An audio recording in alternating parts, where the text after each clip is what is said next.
¿Cómo estás, Gonzalo? Muy buenas tardes. Justamente esta fue la primera sesión oficial en donde ya se escucharon parte de los argumentos de los acusadores que presentaron esta acusación constitucional en contra del jefe de gabinete, del ministro del Interior y Seguridad Pública, Víctor Pérez. Un libelo acusatorio que cuenta con 3 capítulos. El primero, se le acusa a Víctor Pérez de haber dejado sin ejecución algunas leyes, particularmente la ley antibarricadas, esto en torno al paro de camioneros, que ya se produjo hace más de un mes. El segundo capítulo acusatorio tiene que ver con haber infringido la Constitución o las leyes, vulnerando el derecho fundamental de igualdad ante la ley. Capítulo en donde hay algunos párrafos referentes a la situación en la Araucanía. Y el tercero, y también tiene que ver con lo sucedido en la última jornada, haber dejado sin ejecutar las leyes al no ejercer el control jerárquico correspondiente sobre los órganos sometidos a su injerencia, a su dependencia, como es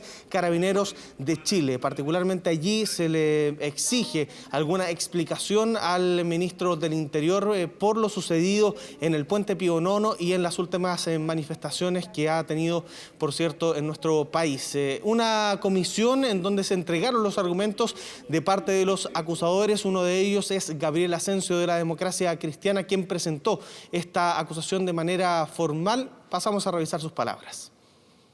El ministro que no inició ninguna acción legal, ninguna, para sancionar a los violadores de derechos humanos, a las violaciones a los derechos humanos cometidos por los agentes del Estado desde el 28 de julio en adelante, pero especialmente en el caso del joven que es lanzado por un funcionario de Carabineros al río Mapocho, en el marco de manifestaciones legítimas, y por el contrario, justificó esa acción de Carabineros. Ese es el ministro del Interior, respecto del cual venimos en deducir esta acusación constitucional.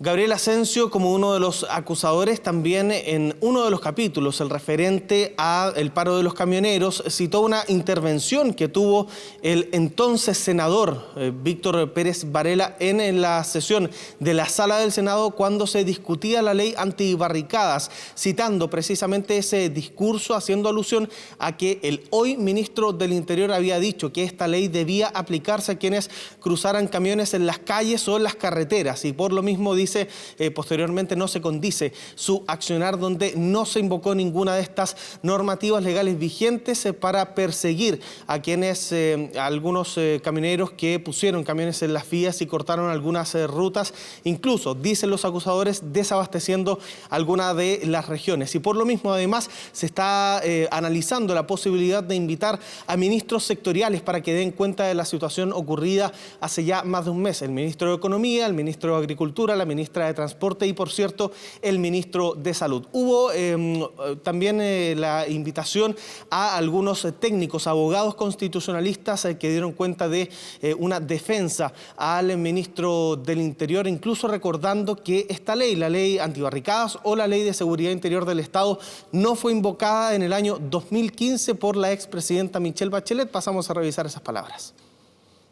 No debería llamar la atención de la forma que lo ha hecho de los honorables diputados acusadores que no se hubiese invocado en este caso. Entiendo que hay una tremenda diferencia, como es la situación de pandemia, pero no podemos tampoco callar la tremenda situación de riesgo a sus vidas, a su propiedad, a sus hijos y forma de familia que están enfrentando los camioneros por la crisis que el Estado chileno no ha podido abordar en la zona de la Araucanía.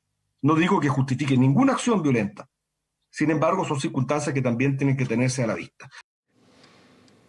El abogado planteaba que en el año 2015, ante un paro de camioneros, la expresidenta Michelle Bachelet no invocó la Ley de Seguridad Interior del Estado, mismo accionar que el del actual ministro del Interior y Seguridad Pública, Víctor Pérez, y que por lo mismo, si es que no hubo una acusación constitucional en ese entonces, la de ahora tampoco se justifica, al menos en ese capítulo acusatorio, que es uno de estos 3 que contiene el libelo acusatorio, que ha sido estudiado y defendido por parte de la oposición, aunque, por cierto, de parte de la presidenta de esta instancia, Loreto Carvajal, dice: voy a dar todas las garantías para que este proceso se desarrolle de la manera más normal posible. Ella incluso ha adelantado que no quiere revelar cuál es su posición final en torno a esta acusación constitucional. Desde el oficialismo, por cierto, hay bastantes cuestionamientos que los revisamos a continuación. El rol de la comisión es justamente estudiar el mérito que tiene esta acusación y para los efectos que ya hay a la fecha más de 34 especialistas presentados, nos daremos a la tarea de disponer del todo el tiempo que sea necesario. Tengo a la vista como presidenta convocar, por supuesto, a los ministros de Estado también, convocar a intendentes, a alcaldes, a quienes son hoy día quienes deben dar, obviamente, toda aquella información que nutre la acusación. Esta es de las acusaciones constitucionales con menos fundamentos que he visto y completamente inoportuna. Me parece que es una forma infantil de mantener la unidad en un sector con tanta fragilidad.